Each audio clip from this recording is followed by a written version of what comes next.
반갑습니다. 닥터송의 사장 만세입니다. 자, 이번 영상에서 전달해 드릴 내용은 자녀 명의로 신규 법인을 설립해서 가업 승계를 진행하는 과정을 실제 컨설팅 사례를 가지고 말씀드리도록 하겠습니다.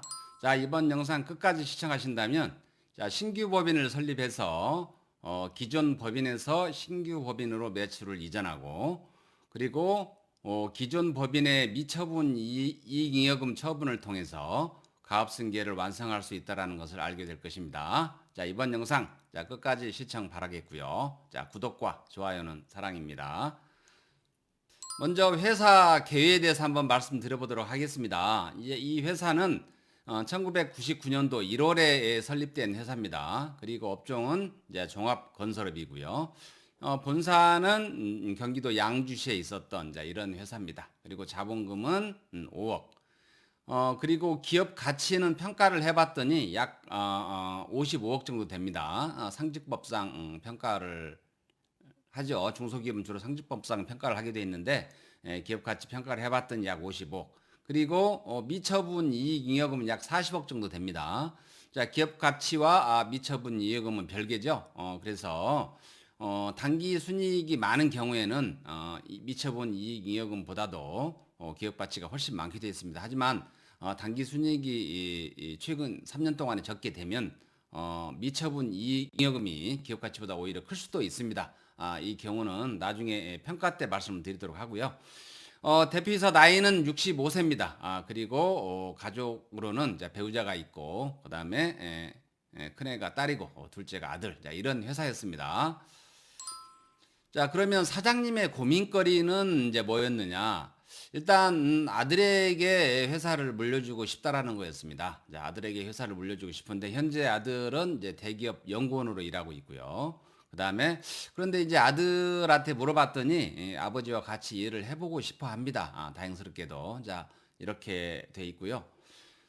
그래서 주식을 좀 그냥 증여를 하려고 알아봤더니 자 55억, 자 기업 가치가 55억이니까 자 55억을 일반 증여 시에는 증여세가 약 22억 9천만 원 나옵니다.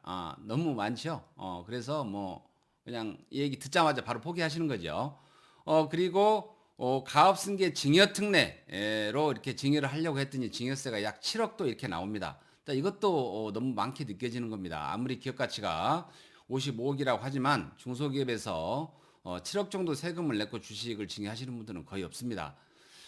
그리고 또 사망 후에 가업 상속 공제를 받으면 되지 않을까 또 이렇게 생각을 했더니 지금 현재 65세니까 요즘에는 100세 시대죠. 그래서 90세까지만 사신다고 하더라도 무려 25년 정도가 남게 되는 겁니다. 그래서 그때까지 가업 상속 공제를 바라보고 아무 일도 하지 않고 90세까지 기다린다라고 하는 것은 너무 무모한 일이죠. 그래서 제가 이제 이렇게 컨설팅을 해드렸습니다.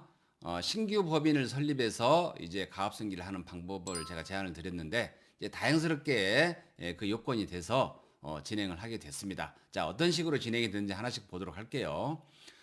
먼저 신규 법인을 통해서 가압승계를 하려면 몇 가지 요건을 갖춰야 됩니다. 일단 첫 번째 요건이 기존 법인에서 부채가 아주 미미하거나 매출이 줄어들더라도 부채 상환에 대한 압박이 없어야 됩니다. 왜냐하면 자, 신규 법인을 설립해서 부채가 기존 법인에서 신규 법인으로 이전을 하게 되면 바로 금융권에서 부채에 대한 상환 압박이 들어오게 되죠. 그렇게 되면 신규 법인으로 매출을 이전을 못하게 되는 겁니다. 그래서 신규 법인을 통해서 가압승계를 하려면 먼저 부채가 매우 적거나 부채가 좀 있다고 하더라도 부채 상환에 대한 압박이 없는 이런 요건이 먼저 갖춰져 있어야 된다는 거 꼭 기억을 해두시고요. 그다음에 매출 이전이 쉬워야 됩니다. 왜냐하면 매출 이전이 어려운 경우도 있습니다. 어떤 경우냐면 특히 이제 대기업과 공기업 이런 기업과 거래를 하는 경우에는 먼저 거래처로 등록을 해야 되거든요. 그런데 신규 법인을 설립했다라고 해서 거래처로 바로 등록을 해주거나 그러지 않습니다. 자, 그렇기 때문에 자, 매출 이전이 쉬운 이런 경우를 해야 됩니다. 즉 공기업이나 대기업과 거래를 하지 않고 일반적으로 이루어지는 거래라야 되고요. 그 다음에 세 번째로 가장 중요한 부분인데요. 자녀가 사업에 대한 의지가 있어야 됩니다. 자녀가 사업에 대한 의지가 전혀 없는데 자녀 명의로 신규 법인을 설립해 놨다가 낭패를 보는 경우가 있을 수 있습니다. 그래서 자녀한테 물어봐서 사업에 대한 의지가 분명했을 경우에 이런 방법을 택하면 되겠습니다. 컨설팅 진행 전에 주주 명부를 좀 보도록 할게요. 컨설팅 진행 전에 사장님, 즉 대표이사님이 이 주식 100%를 가지고 있었습니다.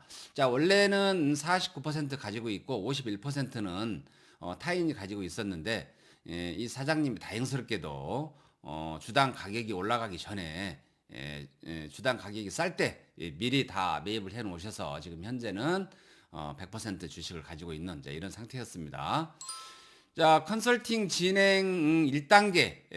이건 이제 이미 제가 완료를 한 상태인데요.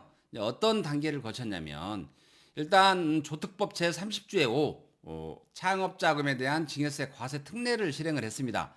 가압승계 증여 특례도 있지만 창업 자금에 대한 증여 특례도 있죠. 그래서 이분한테는 조특법 제30조의 5 창업 자금에 대한 증여세 과세 특례를 실행을 해드렸어요. 그러면 창업자금 증여세 과세 특례에서 5억 원 공제를 해주죠. 그래서 자녀한테 현금 5억 원을 공제를 했습니다. 즉 부동산과 같은 양도세 대상 자산은 해당이 되지 않거든요. 즉 현금이나 현금 등가물에 대해서만 증여세 과세 특례를 적용을 하기 때문에 증여세 과세 특례가 아니고요. 창업자금에 대한 이제 증여세 과세 특례입니다. 이걸 적용을 하기 때문에 자, 현금 5억 원을 증여를 해서 증여세 없이 증여를 했습니다. 그리고 이 현금 5억 원을 가지고 이제 종합건설업을 이제 설립을 했습니다.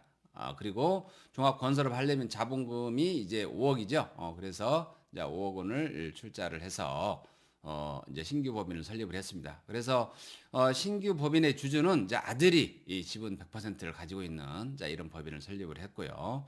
그리고 아들이 이 대기업 퇴사 후에 대표이사로 취임을 했고, 그 다음에 이제 본점은 경기도 김포시에 뒀고요. 그 다음에 업종은 이제 종합건설회사. 그래서 이제 창업 중소기업이 된 거죠. 그런 다음에 이제 컨설팅 실행 2단계는 이제 기존 법인의 이제 잉여금을 줄여 나가는 방법입니다. 그래서 기존 법인의 잉여금을 어떤 식으로 줄였냐면, 일단 최근 10년 이내에 배우자에게 증여한 이력이 없어서 배우자에게 11억 원을 증여를 했어요. 그리고 나서 소각을 했습니다. 여기에 증여세 9천만 원이 들어갔고요. 그 다음에 또 딸에게 뭐 아들한테는 이제 가업을 넘기니까 딸한테도 뭔가를 좀 해줘야 되겠죠. 그래서 딸에게는 이제 5억 원을 증여 후에 소각을 했습니다. 여기에도 증여세 9천만 원이 들어갔습니다. 또 대표이사 연봉을 봤더니 연 이제 1억 2천만 책정이 돼 있더라고요. 그래서 월 1천만 원이니까 연간 1억 2천 책정돼 있는데 제가 갔을 때는 이제 단기 수익이 많이 올라와 있는 상태에서 단기 수익이 5억 원 이상이었습니다. 그래서 이제 1억 2천 정도로는 너무 작다라고 판단되고, 그리고 대표이사의 연봉은 이제 법인세 절감에도 도움이 됩니다. 한계세율이 22% 구간이기 때문에 또 그만큼 또 법인의 경비 처리가 될 수 있어서 대표이사 연봉을 1억 2천에서 2억 4천으로 변경을 했습니다. 그래서 예상 퇴직금을 계산해 봤더니 약 15억 원 정도 나왔습니다. 그래서 1억 2천이었을 때는 이제 예상 퇴직금이 7억 원이었고 지금 현재 퇴직한다고 가정했을 때요. 그리고 이제 2억 4천으로 변경했을 때는 이제 예상 퇴직금이 15억 원. 자, 이렇게 됐었습니다. 그래서 자, 잉여금은 배우자에게 11억 원 증여 소각, 그다음에 딸에게 5억 증여 소각, 이렇게 해서 합산해서 16억 정도 줄였고요. 그다음에 실질적으로 현재 퇴직은 하지 않았지만 예상 퇴직금이 이제 15억 원으로 늘어났죠. 그래서 이제 여기까지 진행을 하게 되면 이제 자녀 이익 잉여금이 이익 잉여금이 이제 40억이었으니까 40억에서 11억 원과 5억과 이제 예상 퇴직금 15억 원을 빼게 되면 한 9억 원 정도가 남게 됩니다. 자, 여기까지 이제 컨설팅 실행 2단계를 이제 마무리를 했고요. 그 다음에 이제 마지막 3단계인데 여기는 현재 진행형입니다. 지금 현재 진행을 하고 있고요. 자, 신규 법인에서 이제 아들에게 경영 수업 중입니다. 제가 가끔 가서 자녀가 요청을 했을 때 어떤 그 경영에 대한 내용도 좀 설명을 해드리고 세법, 상법, 자, 이런 내용에 대해서 간혹 설명을 드리고 있고요. 그다음에 기존 법인에서 신규 법인으로 매출 이전 중입니다. 다행스럽게도 여기는 뭐 특별한 부채가 없어서 매출 이전하는데 어려움 없이 이전이 되고 있고요. 그다음에 대기업이나 공기업하고 거래를 하고 있지 않고 일반적인 기업과 거래를 하고 있어서 매출 이전이 아주 순조롭게 진행이 되고 있습니다. 그리고 나머지 이제 이 잉여금이 한 9억 원 정도 되는데 이 9억 원 정도는 아주 쉽게 또 처분을 할 수가 있습니다. 그래서 사위와 며느리에게 또 징여 후 이익 소각을 이렇게 진행할 예정입니다. 한 2, 3년 경과 후에 진행을 하시겠다라고 해서 그때까지 기다렸다가 진행을 해드릴 예정이고요. 그다음에 이제 기존 법인에서 그런 다음에 이제 대표이사 사임 후에 최종적으로 이제 퇴직금을 수령할 예정입니다. 현재까지는 퇴직금이 15억 원 정도 이렇게 잡혀 있는데 좀 더 시간이 지나게 되면 뭐 한 7억 원, 8억 원 정도 되겠죠. 자, 이렇게 퇴직금 수령 예정이고요. 자, 그런 다음에 이제 기존 법인을 폐업 예정입니다. 자, 이렇게 한 다음에 이제 자녀가 지분이 100%로 있는 자녀의 신규 법인을 계속 키워나가면 되겠죠. 그래서 자녀가 사업에 대한 의지가 있고 실제로 대기업에서 퇴사를 해서 지금 경영을 하고 있고요.